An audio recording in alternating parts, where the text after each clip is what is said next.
High বন্ধুরা, তোমরা সবাই কেমন আছো? আমি নীল। আজকের ড্রয়িংটা কিন্তু একটা ফেমাস ড্রয়িং। এটা কিন্তু তোমরা আগেও হয়তো নাম শুনেছো এই ড্রয়িংটা। আজকে যে ড্রয়িংটা করতে চলেছি অপু দুর্গার ড্রয়িং। তোমরা কিন্তু জানিও কমেন্টস করে যে অপু দুর্গা গল্পটা কিন্তু কারা কারা জানে। চলো আজকে শুরু করা যাক। সহজভাবে ফিগার দিয়ে আমি অপু দুর্গার ড্রয়িংটা করছি। প্রথমে কিন্তু দুর্গার ড্রয়িংটা করছি আমি মেয়েটির, এবং উপর থেকে ধীরে ধীরে কিন্তু নিয়ে আসছি ড্রয়িংটাকে।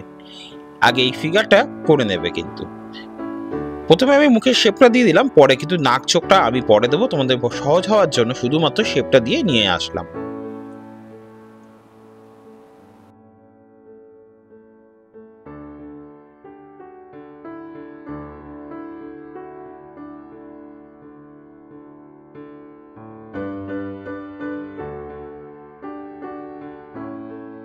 এরপরে হাতের শেপটা আমি করে রাখলাম।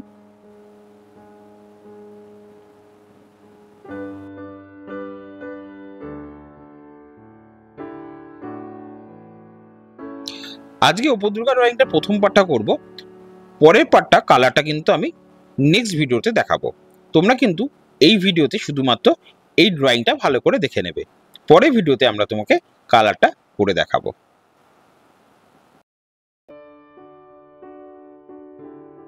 শাড়ির আঁচলটা কিন্তু এইভাবেই টেনে নেবে, সামনের পোর্শনটাকে এইভাবে ঘুরিয়ে আনবে।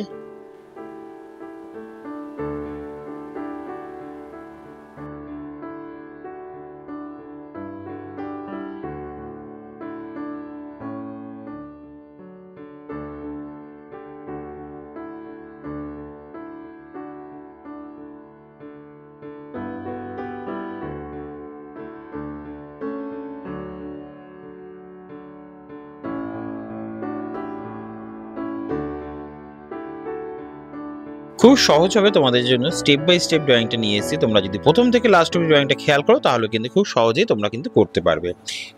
এটা তোমরা শরৎকালের একটা ছবি বলতে পারো। তোমাদের এই সময় শরৎকালের একটা ড্রয়িং, সাবজেক্ট ড্রয়িং। আর অনেক সময় কম্পিটিশন এই ড্রয়িংটা দিয়ে থাকে, অপু দুর্গার ড্রয়িং। তোমরা কিন্তু খুব সহজে এই ড্রয়িংটা তোমরা এখান থেকে দেখে শিখে নিতে পারবে। যাদের বাড়িতে ছোট বাচ্চারা আছে তাদের জন্য বলবো আমার চ্যানেলটা খুব হেল্পফুল, কারণ আমার চ্যানেলে সহজভাবে সাবজেক্ট ড্রয়িং দিয়ে থাকি। যারা কিনা আমার চ্যানেলে যে প্রথম এসছো তাদেরকে বলবো চ্যানেলটা সাবস্ক্রাইব করতে, কারণ আমি তোমাদের জন্য রেগুলার কিছু না কিছু নতুন নতুন ড্রয়িং দিয়ে থাকি। তোমরা যদি আজকে আমার চ্যানেলে সাবস্ক্রাইব করো, বেল আইকনে প্রেস করতে ভুলো না, কারণ রেগুলার আমার নোটিফিকেশনের ড্রয়িংগুলো তোমরা দেখতে পাবে। এবং পেছনে বেশ কিছু ড্রয়িং আছে, তোমাদের পছন্দ মতন ড্রয়িংগুলো কিন্তু তোমরা সাবজেক্ট ড্রয়িংগুলো বেছে নিতে পারো। এরপরে এই হাতটা করলাম। এখানে একটা মজাদার বিষয়, এই হাতটা কিন্তু আমি পুরোটা করব না, কারণ এই হাতটাকে এখানে দেখে নিতে হবে কেন আমি করছি।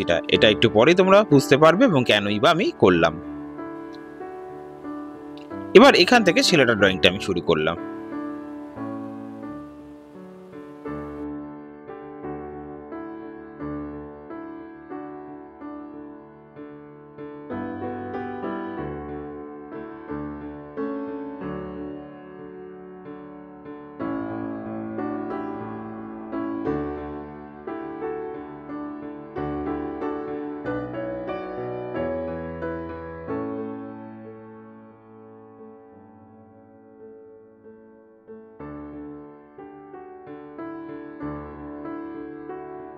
সেটা হাতটা কমপ্লিট করে দিলাম এবং এখানে ধুতিটা করবো এরপরে।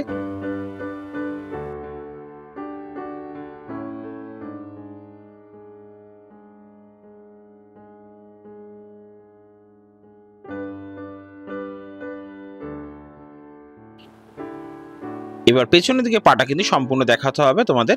এইভাবে পেছনের দিকে পাটা আমি বেঁকিয়ে নিয়ে এসে নিচের দিকে নামিয়ে দিলাম। এটা কিন্তু পেছন দিকে পা। আর সামনের দিকে পাটা অতটা দেখালেও চলবে, কারণ এখানে ঘাস থাকবে এবং ধানের চাষ হবে এই জমিগুলোর জন্য, ওইখানটা দেখা যাবে না। এই জন্য আমি হাতটা অল্প করে রেখেছিলাম, কারণ আমি হাতটা এখানে ধরবো বলে দেখানোর জন্য এই স্টাইলটাকে রেখে দিয়েছিলাম, যাতে এখান থেকে তারপরে অংশটা করে দিতে পারে। এটা যদি আমার আগে করতে হতো তাহলে কিন্তু আমার হাতটা আবার মুছতে হতো, তাই আমি হাতটাকে পরে করলাম। তোমরা যদি তোমাদের সুবিধা হয় তাহলে কিন্তু তোমরা অনেকে আগেও করে নিতে পারো, তাতেও কোনো অসুবিধা নেই।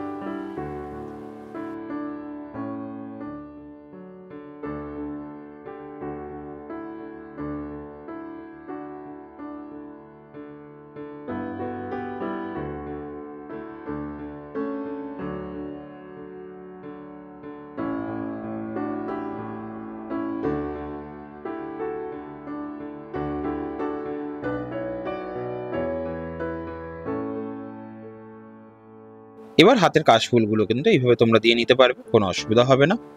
প্রথমে বলেছিলাম মুখের শেপটা আমি করে নেবো, কিন্তু পরবর্তী সময়গুলো কিন্তু আমি মুখে জায়গাটাও কিন্তু করতে হবে। আমি এবার তোমাদের দেখাবো সামনে মুখের শেপটা কিভাবে আনা যায়। এর প্রথমে চোখটাকে আমি করে নিলাম। এবার আমি কিন্তু মুখের শেপটা আমি করব। তোমরা সহজভাবে দেখে নিতে পারবে। এই শেপটাকে আমি মুছে নিয়ে নাকটা বাড়িয়ে দিলাম, এরপরে ছোটভাবে মুখটা করে নিলাম।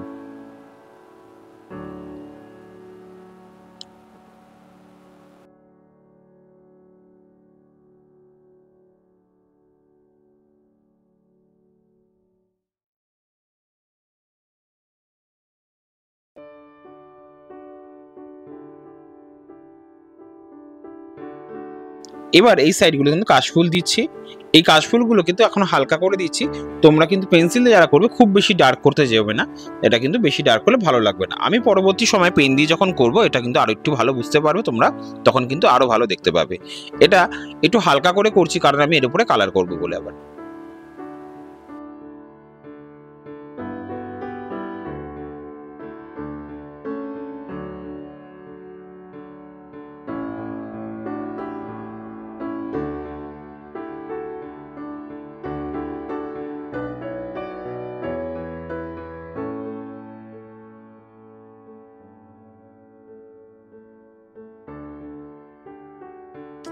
পেছন সাইডে কিছুটা ঘাস দিয়ে রাখলাম, সামনে কিছুটা ঘাস থাকবে। এইভাবে ঘাসগুলো কিন্তু তোমরা ছোট ছোট করে এঁকে নেবে, তাহলে তোমাদের রং করার সময় ঘাসটা কিন্তু বুঝতে সুবিধা হবে। যখন আমি রং করবো তোমরা তখন বুঝতে পারবে কেন আমি ঘাসগুলোকে বানিয়ে নিয়েছিলাম। অনেক সময় আমরা ঘাস না বানিয়ে কালার দিয়ে করার চেষ্টা করি, তখন অনেক সময় ছোটটা অসুবিধা হয়, তাই জন্য কিন্তু আমি প্রথমেই দেখিয়ে দিলাম ঘাসটা কি করে বানাতে হয়।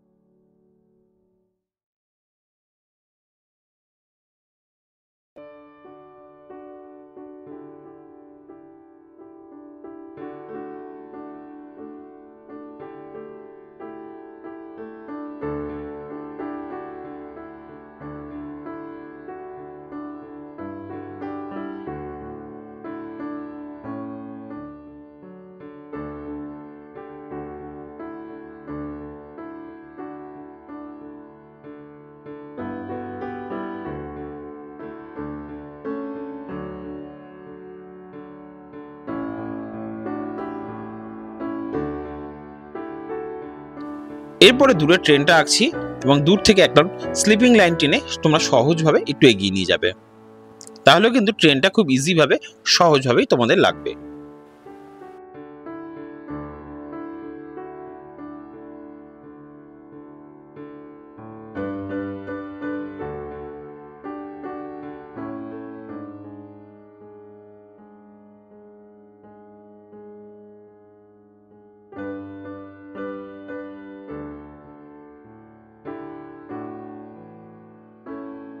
এবং সামনের বগি থেকে পেছনের বগিটা একটু উঁচু করার জন্য পেছনে আরেকটা স্লিপিং লাইন তোমরা কিন্তু টেনে দেবে।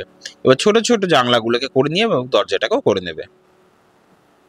এই পার্টিশন দিয়ে কিছুটা জানলা ও দরজা তোমরা এঁকে নেবে।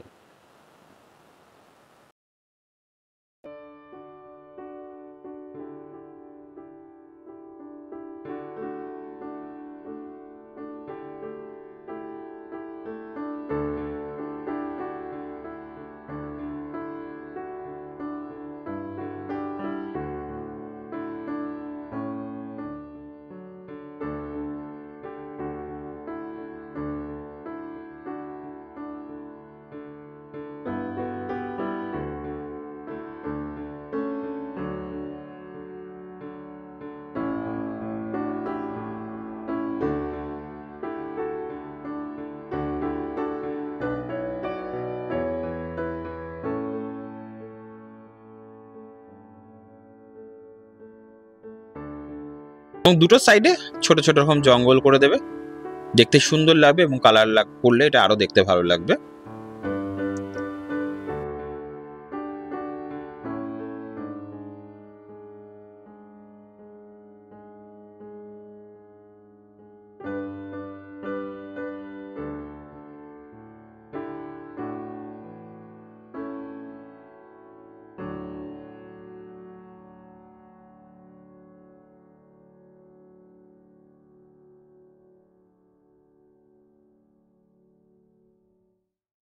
মেঘটা এঁকে নেবে, কারণ মেঘটা আঁকার কারণ হচ্ছে যখন কালারটা করবো তখন কিন্তু মেঘের কাজটা খুব ইম্পর্টেন্ট। তাই তোমরা কিন্তু কেউ ভুল করবে না, মেঘটা এঁকে নেবে। আর পেছন দিকে কিন্তু জঙ্গল রয়েছে, ওটা ছোট জিনিসটা হচ্ছে জঙ্গল, কিন্তু মেঘটা আলাদা। আশা করি ড্রয়িংটা তোমাদের ভালো লেগেছে। ভালো লাগলে কমেন্টস করে জানিও। আর নতুন বন্ধুদের বলবো অতি অবশ্যই সাবস্ক্রাইব করতে, কারণ আমার চ্যানেলে তোমরা নতুন নতুন রেগুলার কিছু না কিছু শিখতে এবং জানতে পারবে কিন্তু। এবং ধীরে ধীরে ছোট ছোট অংশগুলোকে একটু ফিল আপ করে নিচ্ছি আমি।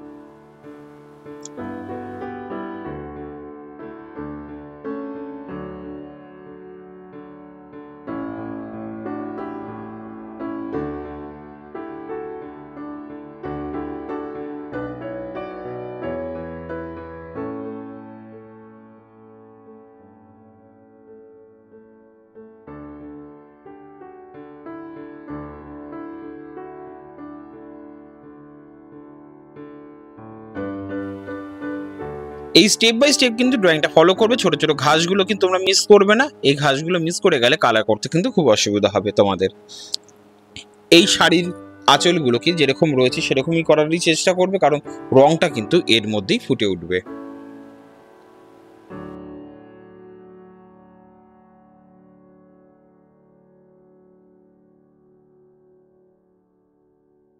এবার আমি একটু পেন দিয়ে ডার্ক করে দিচ্ছি, কারণ তোমাদের বোঝার সুবিধার জন্য আর একটু কিন্তু ভালো করে ডার্ক করে দিচ্ছি, যাতে তোমরা ভালোভাবে দেখতে পারো।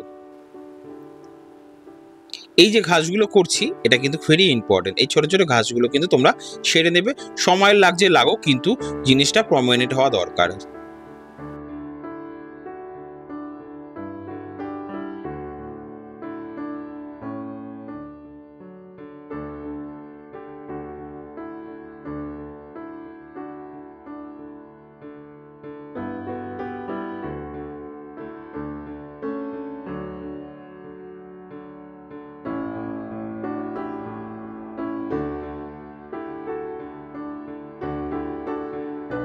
অনেক সময় আমরা ধৈর্য হারা হয়ে যাই বলে ঘাসগুলো বা পেছনে জঙ্গলগুলো অতটা করে দেখাই না, কিন্তু তোমাদের বলবো এই ড্রয়িংটা কিন্তু করা দরকার।